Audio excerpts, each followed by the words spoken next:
નમસ્કાર વિદ્યાર્થી મિત્રો, તમારું સ્વાગત છે.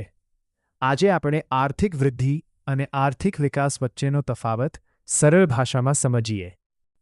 આજે આપણે આર્થિક વૃદ્ધિ અને આર્થિક વિકાસ વચ્ચેનો તફાવત ખૂબ જ સરળ રીતે સમજીએ. સૌપ્રથમ આર્થિક વૃદ્ધિ એટલે શું? જ્યારે કોઈ દેશના જીડીપી, આવક અને ઉત્પાદનમાં વધારો થાય ત્યારે તેને આર્થિક વૃદ્ધિ કહેવાય. અર્થાત દેશ વધુ માલ અને સેવાઓનું ઉત્પાદન કરે અને વધુ કમાણી કરે.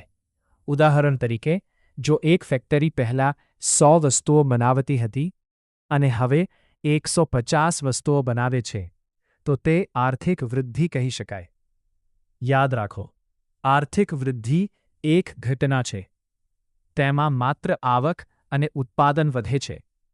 તેમાં મુખ્યત્વે પરિમાણાત્મક ક્વોન્ટિટી ફેરફાર થાય છે. હવે વાત કરીએ આર્થિક વિકાસની. આર્થિક વિકાસ માત્ર આવક વધવા સુધી મર્યાદિત નથી. તેમાં લોકોના જીવનધોરણ, શિક્ષણ, આરોગ્ય, રોજગાર અને ટેકનોલોજીમાં પણ સુધારો થાય છે. ઉદાહરણ તરીકે, કોઈ વિસ્તારમાં નવી શાળાઓ, હોસ્પિટલો, રસ્તાઓ અને રોજગારીની તકો ઊભી થાય તો તેને આર્થિક વિકાસ કહેવાય. યાદ રાખો, આર્થિક વિકાસ એક પ્રક્રિયા છે. તેમાં આવક સાથે જીવનમાં સુધારો થાય છે. તેમાં પરિમાણાત્મક અને ગુણાત્મક બોth પ્રકારના ફેરફારો થાય છે. આર્થિક વૃદ્ધિ, ઇકોનોમિક ગ્રોથ.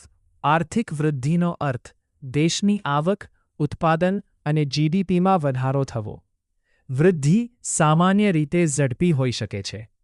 વિકાસ વિના પણ વૃદ્ધિ શક્ય છે. તેમાં માત્ર સંખ્યાત્મક વધારો જોવા મળે છે. સાધનોની પુનઃફાળવણી પર વધુ ભાર મુકાય છે. આર્થિક વિકાસ, ઇકોનોમિક ડેવલપમેન્ટ. આર્થિક વિકાસનો અર્થ માત્ર આવકમાં વધારો નહીં, પરંતુ લોકોના જીવનની ગુણવત્તામાં સુધારો થવો.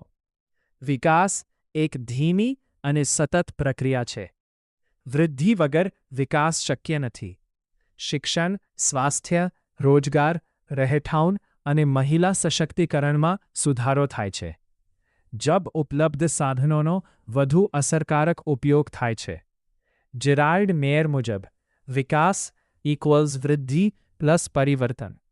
વૃદ્ધિ માત્ર સંખ્યામાં વધારો છે, જ્યારે વિકાસ જીવનમાં સર્વાંગી સુધારો છે.